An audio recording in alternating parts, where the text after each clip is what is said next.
Assalamualaikum warahmatullahi wabarakatuh. Berbicara di depan khalayak ramai seringkali menjadi hal yang menakutkan bagi sebagian orang. Entah karena faktor demam panggung, kurang percaya diri, atau kurang persiapan materi. Setiap dari kita mempunyai tantangannya masing-masing. Padahal, public speaking ini adalah skill yang dibutuhkan bagi semua kalangan. Mulai dari murid atau mahasiswa hingga guru atau dosen, bahkan pekerja. Nah, untuk bisa menguasai kemampuan ini, apa saja sih yang harus kita perhatikan?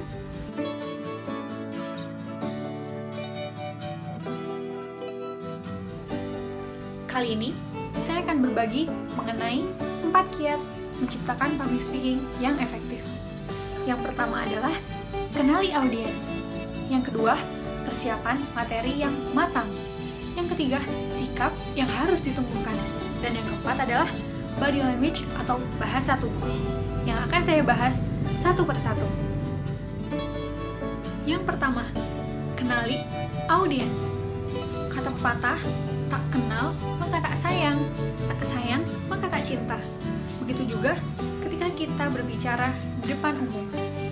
Tips public speaking yang pertama adalah mengenali audiens.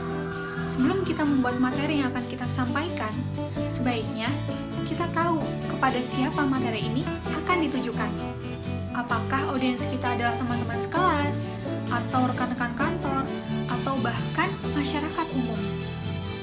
Ketika kita tahu audiens kita, maka akan memudahkan kita untuk menyesuaikan gaya bahasa, gaya bicara, memilih kata-kata yang tepat, dan menentukan materi yang mudah diterima dan dipahami oleh audiens.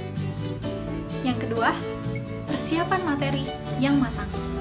Bukan hanya mental yang harus kita siapkan, materi pun harus kita siapkan.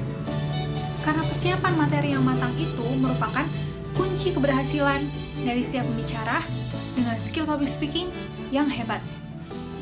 Untuk bisa memberikan penampilan yang sempurna, maka pembicara harus menguasai materi yang akan disampaikan.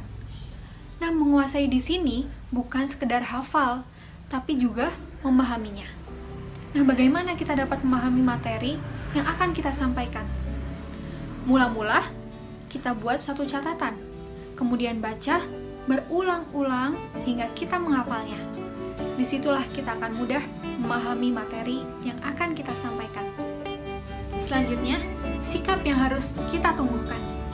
Yang paling utama adalah percaya diri. Karena percaya diri merupakan akar dari public speaking. Ketika pembicara tidak ada kepercayaan diri pada dirinya, maka tidak akan ada keberanian untuk maju ke depan. Nah, jadi pastikan sebelum kita tampil, kita harus percaya diri dan yakin bahwa aku pasti bisa. Setelah percaya diri, yang kedua adalah simpati. Simpati itu dengan mengikut sertakan perasaan kita terhadap audiens. Nah, yang ketiga, antusias. Antusias dengan semangat dalam penyampaian atau mungkin memberikan kesan-kesan yang inspiratif dan kreatif. Jangan lupa berwawasan luas. Karena dengan bekal ini, maka pembicara tidak akan kehabisan bahan bicara. Bahkan, kalimat akan mengalir secara urut, runtun, dan utuh. Yang terakhir, pembicara harus mempunyai rasa humor.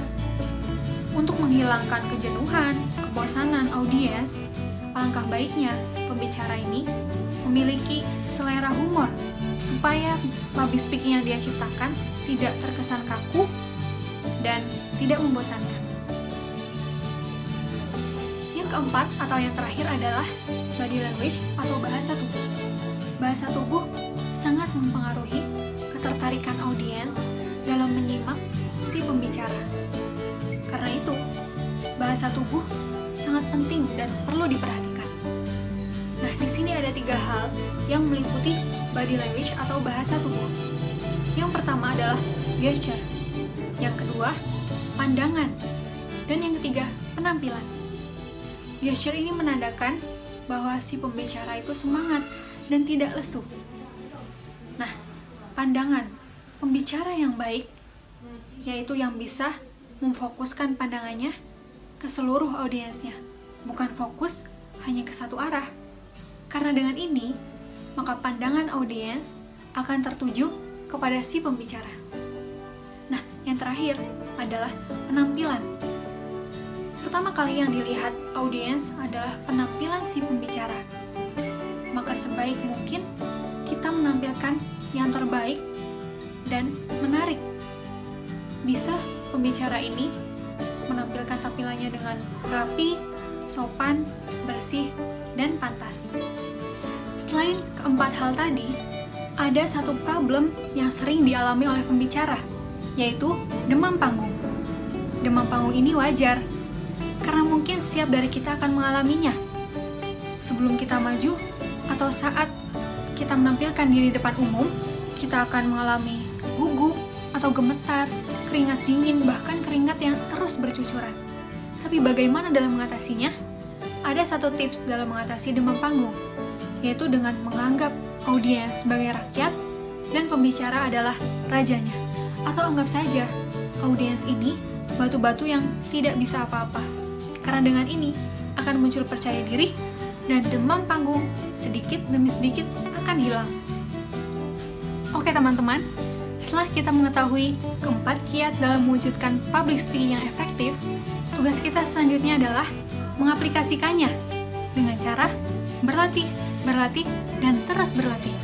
Karena latihan merupakan proses untuk mewujudkan hasil yang sempurna yang akan menjadikan kita sebagai pembicara yang hebat. Sekian dari saya. Wassalamualaikum warahmatullahi wabarakatuh.